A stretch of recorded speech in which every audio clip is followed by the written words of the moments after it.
Maribel was a curious little girl with a love for exploring. By day, she wandered through the village gardens, smelling roses, chasing butterflies, and listening to the buzzing bees. But there was one garden she had never seen, the one that only appeared at night. Her grandmother had told her stories of it, a garden that blooms only under the moonlight.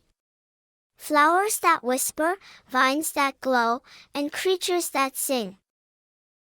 Maribel thought it was only a tale, until one quiet evening. The moon was full, casting silver light across her window.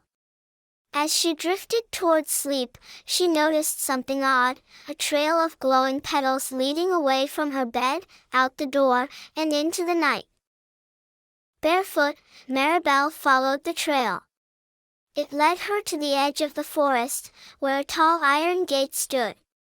She had passed this gate hundreds of times, but tonight it shimmered with light. Slowly, it creaked open. Inside was the Moonlit Garden. Cherry blossom flowers taller than her head glowed in soft blues and purples. Their petals opened wide, releasing tiny sparkles that floated upward like fireflies. The vines along the walls pulsed with light, curling like green rivers of stars.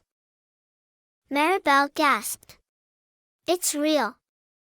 She wandered deeper, and the garden seemed to welcome her. A lily bent low, brushing her cheek. A cluster of daisies swayed like they were giggling. A tree covered in silver leaves dropped one into her hands. It shimmered like crystal. "Welcome, Maribel," a gentle voice said. She looked up to see a wise old tortoise with a shell glowing faintly like the moon. "This is the Moonlit Garden, where dreams are planted." "Dreams?" Maribel whispered. The tortoise nodded. "Each flower here holds someone's dream. When morning comes, the petals close, and the dream returns to the dreamer." Maribel knelt to a small bud. "Whose dream is this one?" The tortoise smiled. "A child's dream of flying. Touch it, and you'll see." Maribel gently touched the bud. Instantly, she was lifted off her feet.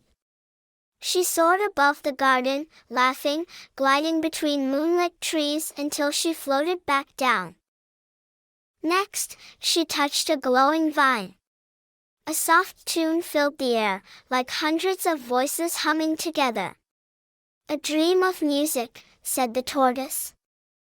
Maribel explored until her eyelids grew heavy. She sat beneath the silver-leafed tree, her arms wrapped around her knees. "This is the most beautiful place I've ever seen." The tortoise nodded. "And you are welcome to return, whenever you follow the trail of petals." The petals began to swirl again, rising into the air. The garden slowly dimmed as the moon dipped lower. Maribel felt herself being carried, back through the gate, along the petal path, and into her bed. When she opened her eyes, the sun was peeking through the curtains. The glowing petals were gone, but in her hand lay the silver leaf, shining faintly. From that night on, whenever Maribel saw a trail of light, she knew the Moonlit Garden was calling, waiting with dreams blooming just for her.